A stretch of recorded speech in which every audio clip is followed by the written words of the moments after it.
नमस्कार, आप देख रहे हैं रायशुमारी और मैं हूं आपके साथ ऋतु बिष्ट। जरा सोचिए, एक ऐसा प्रधानमंत्री जिसकी पहचान सिर्फ राजनीति से नहीं बल्कि आस्था से भी जुड़ी हो। एक ऐसा नेता जो विकास की बात भी करता है और ध्यान की शक्ति को भी समझता है। और जब बात हो देवभूमि उत्तराखंड की तो ये रिश्ता और भी गहरा है और भी खास हो जाता है। जी हाँ, हम बात कर रहे हैं नरेंद्र मोदी की, जो एक बार फिर उत्तराखंड की धरती पर कदम रखने जा रहे हैं। लेकिन इस बार ये दौरा सिर्फ विकास का नहीं बल्कि गहरी आस्था और आध्यात्मिक जुड़ाव का भी प्रतीक बनने वाला है। 14 अप्रैल 2026 देहरादून और डाट काली मंदिर। इस दिन प्रधानमंत्री मोदी एक दिवसीय दौरे पर देहरादून पहुंचेंगे, जहां वो देहरादून दिल्ली एक्सप्रेसवे का उद्घाटन करेंगे। लेकिन सबसे खास बात इसमें क्या है, वो है डाट काली टेम्पल यानी डाट काली मंदिर, जहां विशेष पूजा अर्चना और ध्यान साधना। कहा जाता है मां डाट काली के दरबार में जो भी आता है वो खाली हाथ नहीं लौटता। और अब देश के प्रधानमंत्री इस मंदिर में न सिर्फ पूजा करेंगे बल्कि कुछ देर ध्यान भी लगाएंगे। यानी ये सिर्फ एक दौरा नहीं, ये एक आध्यात्मिक संदेश है। लेकिन ये कहानी यहीं से शुरू नहीं होती।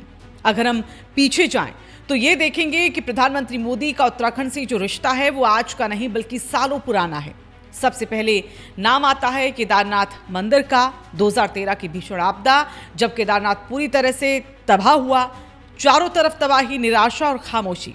लेकिन फिर एक संकल्प हुआ, पुनर्निर्माण का, पुनर्जीवन का।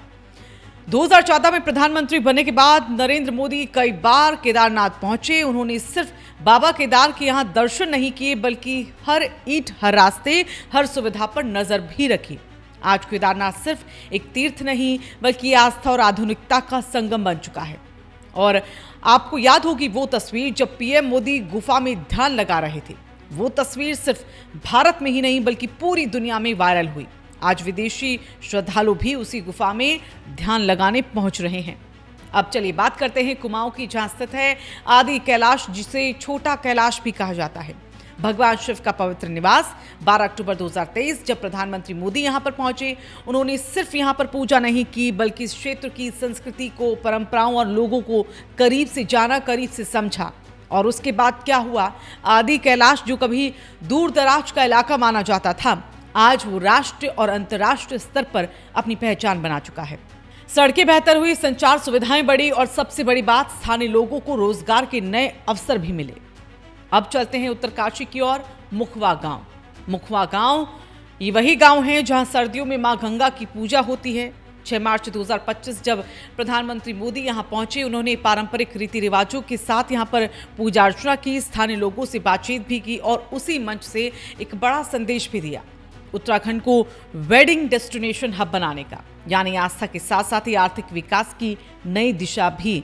और फिर बात आती है बद्रीनाथ की। बद्रीनाथ मंदिर, जहां भी प्रधानमंत्री मोदी ने दर्शन किए हैं और चारधाम परियोजनाओं के जरिए सड़कें वहां पर बेहतर हुई हैं, यात्रा आसान हो पाई है और श्रद्धालुओं की जो संख्या है रिकॉर्ड बढ़ोतरी हुई है। अब यहां पर सवाल ये उठता है कि क्या ये सिर्फ धार्मिक यात्राएं हैं या फिर इसके पीछे कोई एक बड़ा विजन जो प्रधानमंत्री का नजर आता है। दरअसल प्रधानमंत्री मोदी की ये जो दौरे हैं वो दो चीजों का संतुलन दिखाते हैं। एक तरफ आस्था है तो दूसरी तरफ विकास भी। एक तरफ मंदिरों में पूजा अर्चना है तो दूसरी तरफ एक्सप्रेसवे हैं, सड़कें हैं और इंफ्रास्ट्रक्चर भी। और अब डाट काली मंदिर की बारी। देहरादून दिल्ली एक्सप्रेसवे पर स्थित ये मंदिर उत्तराखंड ही नहीं बल्कि यूपी और उसके आसपास के जो राज्य हैं उन लोगों को भी आस्था से जोड़ता है, उन लोगों की भी आस्था का केंद्र है। और अब इसका राजनीतिक और आर्थिक असर भी समझिए।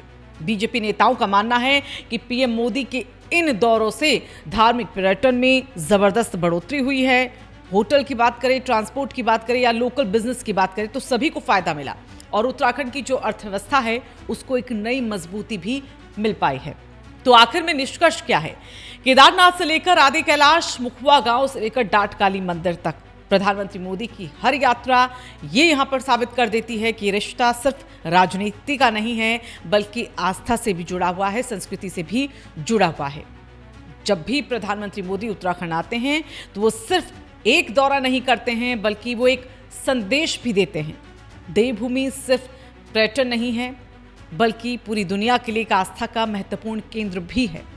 आपको क्या लगता है, पीएम मोदी के इन दौरों से उत्तराखंड को एक ग्लोबल धार्मिक हब बनाने में मदद मिल रही है? कमेंट करके जरूर बताइएगा। वीडियो पसंद आया हो तो इसे लाइक करें, अपने दोस्तों के साथ, परिवार के साथ इस वीडियो को शेयर भी करें। और हाँ, ऐसी ही खबरों के लिए रायशुमारी चैनल को सब्सक्राइब और फॉलो करना ना भूलें।